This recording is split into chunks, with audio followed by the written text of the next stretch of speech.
Dans cette vidéo, nous allons vous présenter les spécificités des contrats de travail de part et d'autre de la frontière ainsi que des systèmes de retraite. Pour devenir travailleuse transfrontalière, vous avez plusieurs options pour votre recherche d'emploi.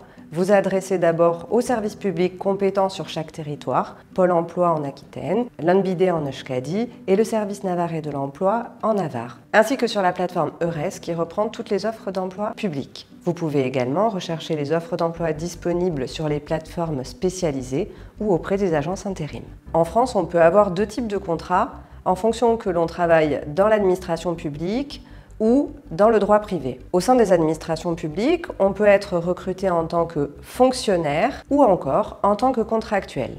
En entreprise privée, plusieurs contrats s'offrent à nous. Du côté français, on peut signer un contrat à durée indéterminée, un contrat à durée déterminée de 18 mois maximum, un contrat à durée indéterminée de projet ou un contrat d'apprentissage. De l'autre côté de la frontière, on retrouve sensiblement le même type de contrat. Les contrats à durée indéterminée, les contrats à durée déterminée jusqu'à 6 mois, les contrats de formation et les contrats à durée indéterminée saisonniers. Dans les contrats de travail des deux côtés de la frontière, on retrouve sensiblement les mêmes informations. La durée du contrat, la période d'essai. Par ailleurs, en France, on retrouvera la mention de la mutuelle obligatoire. La différence principale entre les contrats côté français et côté espagnol est le nombre de mensualités réglées par l'entreprise. En effet, en France, le salaire est versé sur 12 mois, alors qu'en Espagne, il est versé sur 14 mois. Concernant la fin du contrat de travail, les conditions de rupture de contrat sont globalement similaires de part et d'autre de la frontière. La principale différence est l'existence d'une rupture conventionnelle en France, actée entre la travailleuse et son employeur, et qui lui permet d'ouvrir des droits au chômage en France, ce qui n'est pas le cas en Espagne. Dans le cas d'une rupture conventionnelle, la travailleuse transfrontalière devra se rapprocher du service public de l'emploi compétent sur son territoire, afin de demander le formulaire U1. En France, elle s'adressera à Pôle emploi. En Espagne, elle s'adressera à l'ANBIDE, au service navarrais de l'emploi et au CP.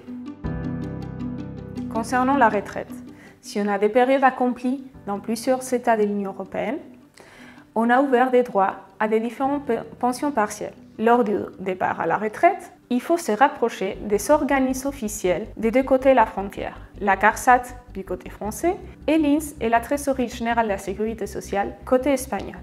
Concernant le départ à la retraite, il faut prendre en considération que l'âge diffère d'un côté et l'autre de la frontière. Une travailleuse transfrontalière pourra partir à l'âge de 62 ans si elle travaille en France. Cependant, l'âge de départ à la retraite en ce moment est à 66 ans en Euskadi et Navarre et ça va continuer d'augmenter jusqu'à arriver à l'âge de 67 ans pour ceux qui repartiront à la retraite à partir de 2027. Pour ouvrir les droits à la retraite, en France, il suffit d'avoir travaillé pendant un trimestre, tandis qu'en Euskadi et Navarre, une période minimum de 15 ans est nécessaire. Concernant la retraite, si on a des périodes accomplies dans plusieurs États de l'Union européenne, on a ouvert des droits à des différentes pensions partielles. Chaque État calculera les montants de sa pension nationale. Cependant, il y a un montant des pensions européennes qui sera calculé.